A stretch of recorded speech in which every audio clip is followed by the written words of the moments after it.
Each group is a team. You're actually competing with each other today, and we're actually going to try to determine who the winner is. The group that runs the business the best, manages it the best, and comes up with the best metrics, which I'll get to in a second, will be declared the winner. All right? Having said that, the first assignment that you have as a team, I want you to pick a team name. It can be anything. Have fun with it. Take a moment amongst yourselves and pick a team name. Okay, here's the schedule for today. Here's the basic schedule. I'm going to introduce the game board to you so you understand what the components of the game board are. I'm going to take you through a practice lap. We're actually going to go through the process of playing the game one time, slowly, with my assistance, step by step, as a group, so that you all understand how it works. All right? After we've accomplished that, I'm going to introduce the rules, I'm going to introduce how we're going to keep score, and then you're going to be on your own. The second part of the program is then you're going to play, hopefully, 2 years of Quest Diagnostics Revenue Services business game. All right? And then at the end, we'll figure out who the winner is. We'll do a little debrief, and then I'll send you on your way. How's that sound? The way this game works is each person has a book, but what you're going to do is you're going to read through a series of instructions and follow them step by step. That's how the game process works. And to make that real easy, just have one person read. Okay, so you're going to need a reader.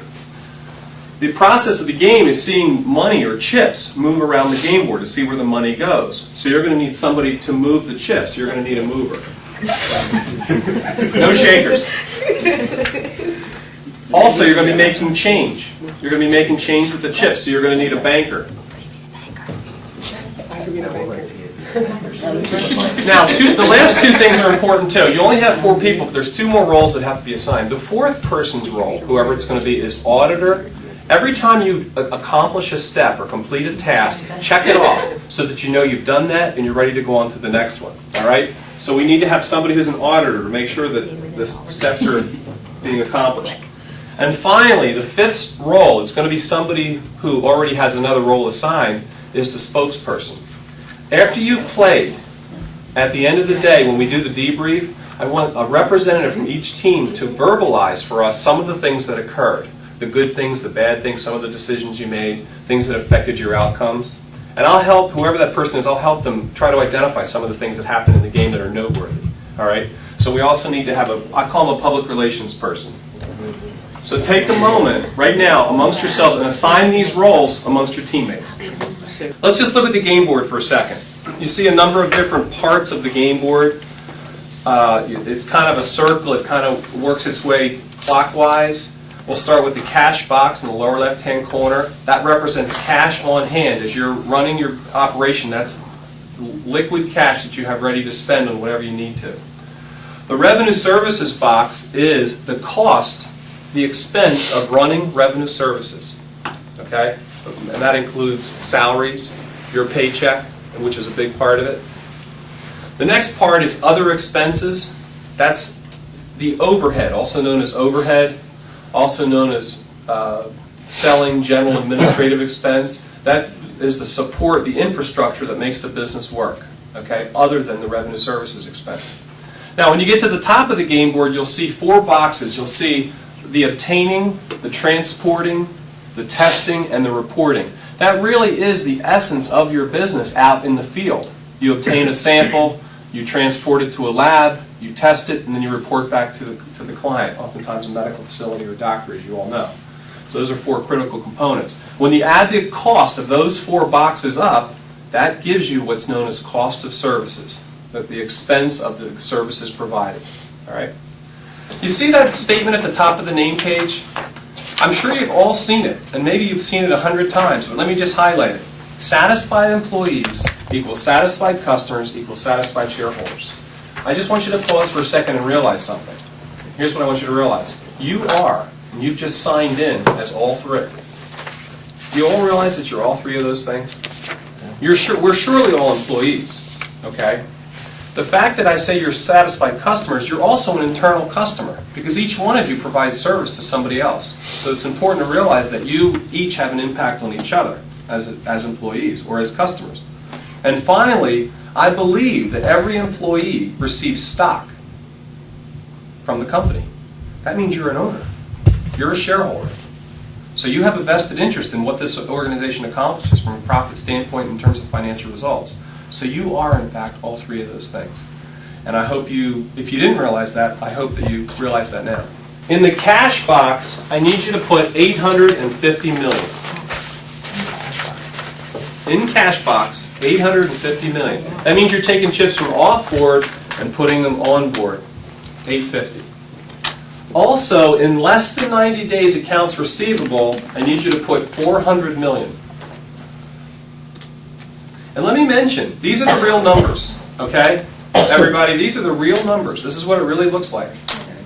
And then finally, in the debt box, down at the bottom, I need you to put $1 billion. Oh. That's 10 100 million chips. $1 billion. This one, this box. And again, that's the real number. Not in bad debt, but in debt. That's the amount that you that's how much the organization has borrowed to run the business. As you get through this, Now let me just clarify. Let me just clarify something. By the way, I just heard something that I think is really significant. What did you just say? Are we out of money? Are we out of money? You know what? The common employee, all they think about is punching a clock and picking up a paycheck. But you know what? As you start to play this game, you'll realize how critical collections and cash flow are. Because at the end of each quarter, after all the bills are paid, guess what? There's not a lot of cash left over. And you can believe that the CFO and the people at the top are going, where's the money coming in? And you know who they want to really ask that from? Revenue Services. You guys are the ones that get the money in fast enough. If you don't get the money in fast enough, what happens? You have to borrow more. And you also have to pay interest on that borrowing. And it may change your credit rating with Wall Street. So there's a lot of things that are tied to it. Revenue Services plays a critical role in the cash flow of the organization. And I'm so glad that that statement was made. All right, let me just point out what just happened in terms of these 4 boxes. We just paid $125 million each box in just 1 quarter for obtaining, transporting, testing, and reporting. To consolidate that, you guys spend as an organization $500 million a quarter to run the business. Now, I don't know what the exact numbers are on those 4 components. You know, it probably costs less to transport it than it does to test it. But the point is that those 4 things combined are a huge number, and every quarter that money has to be spent. And guess what? As you bring in more clients and your business starts to grow, that number goes up. All right, now, you see, you probably all now have a sense of the card. It's something real in your business, something that occurs on a daily basis, either internally or externally. It might have something to do with your values. We want to stress how important the values are. They're not just an initiative. It's not just flavor of the month. These are things that actually make a difference in your business, all right? And as I mentioned to the other 2 teams, and I'll mention to the group in the back, the public relations person now has to kind of keep an eye on things that are occurring and make note of causes and effects. As an example, this team right here, they are compliant. Okay? Their compliant rating is high, and it saved them $50 million. So he made a note of that, just to give you an example. And that's the reality of it. This is not just an initiative. Every one of these components is important to your business. And if you have a really fun game, you're going to find that something that you become weak in or bad in is going to hurt you. And that's the reality of it in business as well, in real life. All right? So the game captures that. But to watch you guys decide which ones to move up and which ones to move back, it's awesome. It only takes a minute, but the discussions are really good. It's not easy. And I even see discomfort as a result of it.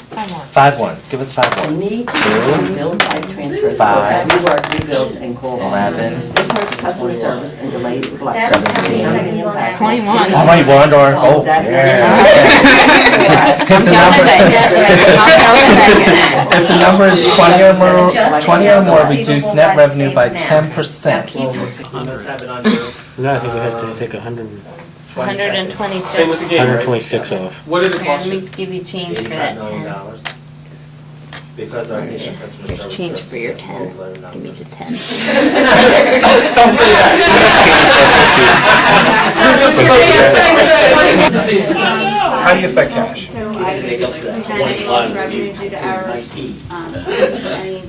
Come on, Nicole. Remittance application. Do remittance. Yes, remittance. We collect it, we take it out, we put it in, we collect the money. About how much? Then I don't need a value. I'm just telling you, I just want to know that you know how you affect it. Because this is critical as you're starting to find out. You need to have cash. keying it ASAP. And what happens if you don't key it ASAP? It doesn't get collected right away, right? Or it doesn't get posted. Right, it's gonna sit there, and we're not collecting no money. And then you don't have any money to pay all these expenses. Excellent. All right, next. Patient customer service, how fast and correctly we get correspondence done. So we have 5, so we have The 20 quicker we get it million. done, From or rate of less than accuracy we 90 get it done is is the, going to What get if you don't do cash. it quickly or you make a mistake? What happens? well, if it gets done wrong, then it's not gonna, it takes longer to get collected. Plus, what happens with the customer? Very unsatisfied. What do? They call. Or they call. Now you got another phone call you didn't need. Now your call to answer's got a little longer, right? All right, good. That affects cash. I'm in collections. Ooh. We want to try to get the money in the door because, like you said, if we don't, once it gets over 90 days, that's the part of time. Right, right. Okay. You guys get a word. $5 million each, so that's $20 million to cash. Good job. Good job. Let me mention something. Everybody ready for step number 15? I will finally introduce to you the bell. When you collect cash, from now on, ring the bell. There's a couple reasons for it. It's symbolic and significant of the importance of collecting the money. The collection people in particular, but all of you have an impact on it. And all of you are now starting to see how important it is to get the money in to pay expenses. We ring the bell to symbolize that. We also ring the bell to make sure that that I can hear that you're keeping pace with the program. All right? Now this is tricky because you've got to do your cash, but we also then want you to make a note of cash realization. You're going to make a note of how much cash you're going to have. You're going to subtract out what you had up in line 5, and that's what your actual cash realization is. So go ahead and execute step number 15. Determine cash utilization. What you've just done is you've gone through the whole game process. And by the way, let me add. Great job teamwork. Great job communicating. Great job making sure you know what you're doing. Because now you're going to be on your own, and you guys are in great shape to proceed. When you skip on down, there's 4 metrics that we're actually going to look at today. These are 4 critical financial metrics that the organization looks at all the time.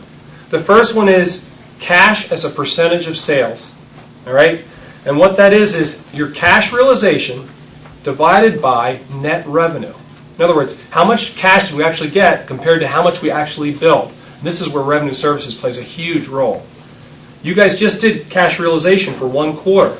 What you're going to do is you're going to have a cash realization number for each of the quarters. So when you determine this number, you're going to have to add cash realization for all 4 quarters and plug it in and divide by net revenue to figure out what the number is. All right? So this goes here, but put back what you had there. I didn't put anything. I didn't move Okay. anything. So we don't want to lose anything. Okay. I didn't move anything. To symbolize, he's trying to get either this to not go here and to go here, Right now we're focusing on that, to be honest with you. or trying to get this to go over this and to get here. But we don't want anything to drop into here. All right, good. I think it has to come from. I think the card said it has to come from less than 90. Yes. See. We don't want the greater than All that. right, good job. Good job. Good answers. All right. Reduce that every 8. So 8. Just make sure, when you're making that decision, that remember, you gotta put the 20. take that, This is yeah, how, 8%. as a facilitator. Important. If you guys fall short on the collections, they don't have the cash that they were anticipating, the expenses are going to be the same. Are you going to pay down debt? Are we going to have enough in? They got the CFO. What does the CFO do? Calls Doug and says, what's revenue services doing for us? I'm going to pay the cash in, so we want to pay our debt. That's exactly it. Well, at least we didn't get hurt. It's not the same. Is it?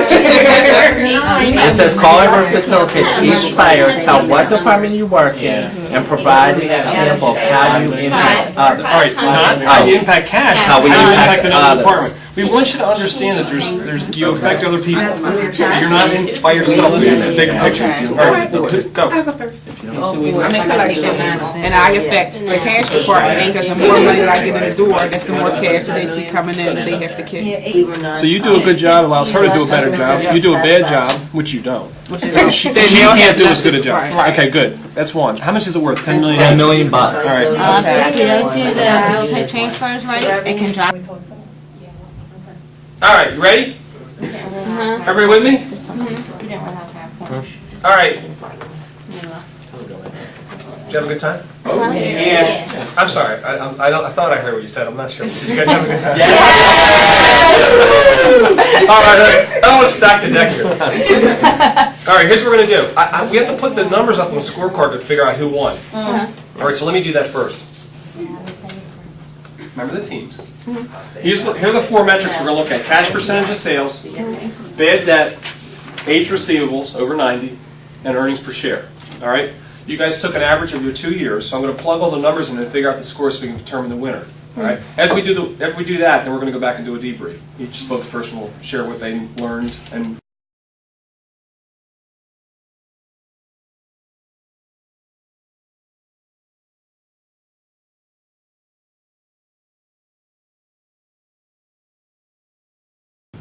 $16. 16, 16, and 4. All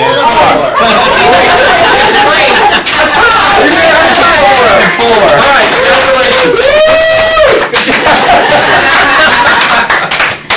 All right, here's what they did. I just want to clarify. Great debrief. Are you done? Because I'm not done with you. Here's what they did. At the end of the 2nd year, they realized that they didn't need any more cash because the game was over. So you know what they did? They said, oh, we've got $900 million in cash. We only have $800 million in debt. Let's pay it off. So what impact did that have? They got rid of all their debt. So when they went and calculated their interest expense, no interest expense. For the 4th quarter, saved them $25 million. That dropped right to the bottom line. That's profit. That's smart thinking. That's smart thinking. Now in real life, you wouldn't. Wall Street's not going to like that. Because you need the money for the next quarter. But these But guys, they gamed it. This was a 2-year business. Sorry, we was only in business for 2 years. We took our profit. Now we shaded. Now we shaded. We played the game when the game was for 2 years. Now we had 4 years. We did something different, but we did what was for the game. The question to now is, okay, the winner, the real winner is the person, the team that has the most cash right now. But we have a question. We can't understand how, if they lost money in the first year and had to borrow, how their share of stock is $1.85. What's the major component? We had a great 2nd year. Yeah. Their earnings per share 2nd year was like $1.87. That was huge. 2nd year was $3.69. Or $3.69. They were so profitable that it was just unbelievable. All right, let me wrap. All right, and then as soon as I'm done, I have something to say. You guys, great job. It's a great group. First of all, let me tell you, if you enjoyed playing as much as I enjoyed watching you, it's phenomenal. The stuff you guys were sharing with each other was early on. No, let me start over here. The whole thing about the cash, about whether or not you have cash or not, that is a reality every day. The CFO's trying to ring the bell. Over here, you start talking about, do we have enough money based on what our expected expenses are and what we're trying to accomplish? Do we have enough to pay down some debt? They do that all the time. They forecast their expenses. They figure out what their cash situation is. They say, how much is revenue services going to bring in for me, and how much do I have to spend? These are the types of things. You guys are talking like high-level managers because of what happened today. And you're using the real-life experiences, you're using your values, the things that occurred in the cards. All that stuff was part of this program. It was really rich for me to hear it. And you guys are so funny.